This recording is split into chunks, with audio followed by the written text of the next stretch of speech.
Welcome to day 6 everyone, final day of the road trip, back to Gloucestershire. You join us about an hour in to the journey, having headed south out of Ayr on the last proper road, the A712 from Balmaclennan to Dumfries. It's a cracking road, 15 miles long, twisty, bumpy road. An absolute joy to drive. And we know when we get to the end of this, that's pretty much it then, because then we'll head out towards Gretna Green and then it's head south for the M675 drive back home. First thing I just wanted to mention was yesterday's MPG. I have not just broke my record, I have smashed my record. Filled up at Inverness, filled up again at Glasgow, and in that three and a half hour 176 mile journey on the A9, which majority of the time you're around 50 or 60 miles an hour, the Scooby has returned over 35 miles per gallon, believe it or not. I'm absolutely gobsmacked. Two surprises this road trip has been. The 987, the 986 Boxster base has been a cracking little car, great value for money, and has performed brilliantly. But the second big shock for me is the fuel consumption of the Impreza. When you're not fully on it, because of you're not in the turbo band, it can return some brilliant figures. Yesterday was a real peak for me at 35, incredible. So, today's video, I really wanted to take a look back on the highs, what's gone really well on this road trip, what's gone less so well, and more importantly, if and when I do it again, what would I do differently? Well, I'm going to enjoy the next 10 miles on here, and then you can pick me up somewhere southbound on the M6 in a few moments. So what were the good things from the road trip? What were the highs? What would we want to do again? Well, first of all is, I think, the location. West of Inverness, it's quite heavily populated. Therefore, there's a lot of choice with respect to hotels, all the way down to Airbnbs and everything in between. And as a result of that high supply, then the affordable and available places easier to get in. And if you stay on the west side of Inverness, you've got pretty good fast access routes either north or west onto some of the best roads. It's always about, do you move around the Highlands, stopping at different places all the time, or do you have a base and then have the restriction of having to do loops and looping back every day? For me, you have a base. Yes, it does mean that you're always limited on the distance out you can go, because you've got to come back and loop back to your place, and you get to know some of your local roads well. But that for me is acceptable for not having to do the check-in and check-out process with just all your gear, all your clothes and food, etc. And it just makes it much more comfortable on a daily basis when you know you're returning and everything is already there for you. Day 3, the big day for us, when we did the Grand Tours PEN IS 287 route, 287 miles. It's a big long day, and we were concerned, would we do it? Was it too far? Well, we did it in about 10 and a half hours. It's very doable, and that included sort of 3, I would say, substantial stops and plenty of shorter ones as well. So driving time, it's probably around 7.5, 8 hours, but very much doable. We also learn that the distances that you're covering in Scotland, the amount of time you're driving in Scotland, you can't be on it all the time. And that's a good thing. And whether that's because you go to single track, whether it's because of traffic, or whether it's because you just want to cruise along for a while.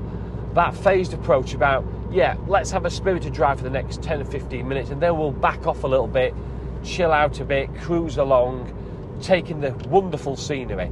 That, for me, is absolutely how you need to drive Scotland. We kept the routes flexible. We had ideas, but we were never absolutely, this is what we're going to do. And for me, that's the right thing to do. Keep it flexible, because depending on how you're feeling day to day, at the end of that day, you may want a chilled day. You may want a more adventurous day.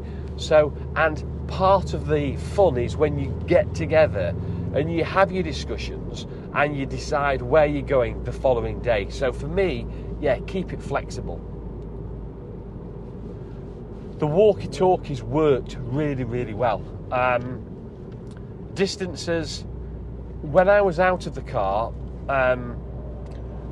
you were getting half a mile, perhaps up to a mile's distance, with good direct comms. Car to car, largely it worked really, really well, but obviously you're all in metal boxes, so there is limiting factors. But for the vast majority of the time, with reasonable distance between us, we were able to have chatter. And that chatter was really important, not only to say, where do you want to stop next? Do you want a toilet break? Do you need fuel? Do you need lunch? Do you want a coffee? But also a bit of banter, the dialogue, and it just made it much, much more enjoyable, especially considering we were all in the cars by ourselves.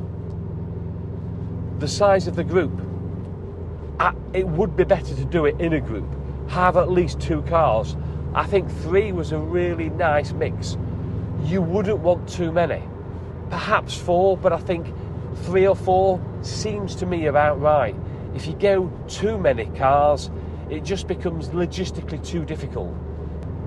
And if there's one thing for me, the high of this, if you've watched any of these previous videos, it shows that you do not need expensive cars to have fun. We had such a spread of value on our cars, from the Boxers 5k up to the Caymans 75k. And yet, Kenny had no less fun than Jace in his more expensive car, and myself as well. So don't think you need some sort of high-performance sports car to enjoy it. These roads are fabulous in any type of sports car. A few things that weren't as good. First of all, the roads. Although there are lots and lots of absolutely brilliant roads, the best in the UK for sure, they aren't all great. There are some roads that, well, can be a bit of a bind, whether it's the A9 up the east coast, heading north, whether it's some of the single track. The problem with the single track, it's quite fun to start off with, but if you get too much traffic and you're stopping and you're starting, it gets really twisty, and the passing places are quite small, and it can become a little bit frustrating. Secondly, it's so remote in the Highlands that actually there are not many roads. So the choices, if you're up there for a week, doing different loops, is relatively limited. And third, the traffic. Although it's modest by modern day busy English roads, there's still cars, there's few lorries, but there are lots and lots of camper vans. So if I did it again, or I should say when I do it again, because without a shadow of doubt I want to go back. It's absolutely brilliant. You're sacrificing time and fuel to get there. What would I do differently? Well, first of all, I think I'd take the hit and try to do the journey in one long trip up and one long trip back. With stops, it's going to be probably a 12-hour drive, but it is doable. Secondly, I think I travel at the weekend when there's less commercial traffic on the motorways, less lorries on the motorways, so you can get up and back easier than in the week. And secondly, it then enables you to actually get into the Highlands, into those best roads in the week rather than a weekend, when those Highland roads will be quieter. They are definitely busier at a weekend. And finally, I think if you're going up there and back in a day, you've got to make it worthwhile. So while we've only had 2 full days up in the Highlands, I think you realistically need a minimum of 3. And ideally, you really want 4 or 5, because then that gives you the flexibility to do longer days and shorter days depending on how you feel. So before I sign off, say goodbye and thank you for watching all 6 daily vlogs. I've just done a calculation. I'm within half an hour from home now. It's been a long day down from Ayr. The traffic's been quite busy, but I've calculated we've done about 1,650 miles in the 6 days.